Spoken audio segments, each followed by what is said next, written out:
ගොඩක් ආදරෙන් පිළිගන්නවා අත්තම්මයි මම YouTube channel එකට.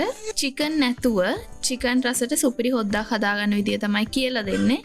ඉතින් ගෙදර chicken නැති දවසට යෝගේම මාළු මුකුත් නැති දවසට අපිට මේ හොද්ද හදාගත්තම දවසක් shape වෙන්න පුළුවන්.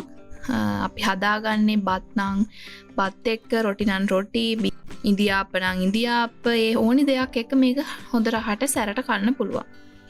ඉතින් අපි බලමු අවශ්‍ය වෙන්නේ මොනවද කියලා.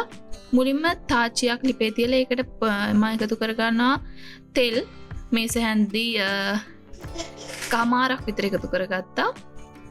තෙල් ටික රත් වෙනකොට එකතු කර ගන්නවා මම බීලුණු ගෙඩියෙන් භාගයක් මේ විදිහට කපලා.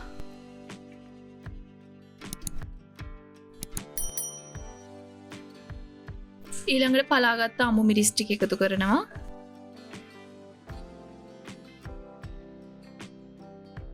කාරපිංචා ටික එකතු කරලා ඉඟුරු සුදු ලුණු එකතු කර ගන්නවා. තලාගත්ත ඉඟුරු සුදු ලුණු.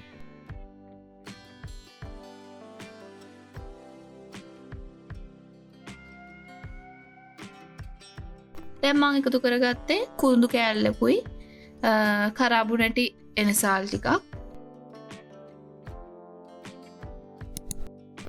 ඊළඟට මිරිස් කුඩු තේ හැඳි දෙකක් අරගෙන තියෙනවා. ඒකෙන් මිරිස් කුඩු තේ හැන්දකුයි 3-5 කුඩු තේ හැන්දකුයි හට්ටියට දාලා පොඩ්ඩක් ඒක කර ගන්න ඕනේ. එතකොට පොඩ්ඩක් අර පාට ලස්සන පාටකට ගන්න පුළුවන් නිසා.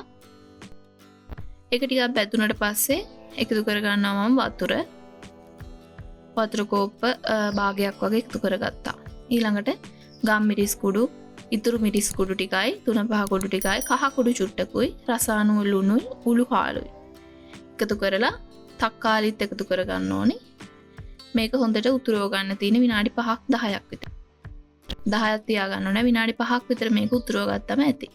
ලුණු ටිකයි මේකට දාලා හොද්ද හදාගත්තම රොටි, පරාටා, බිත්තර රොටි, ෆ්‍රයිඩ් රයිස්, කොත්තු, ඉන්දියාප නූඩල්ස් මේ ඕන එකක් එක්ක කන්න පුළුවන්.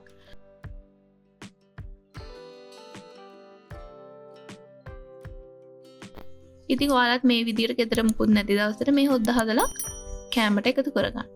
එහෙනම් මම තවත් දවසක ඉක්මනට මෙන්නම්. ඔයාලට සුබ දවසක්.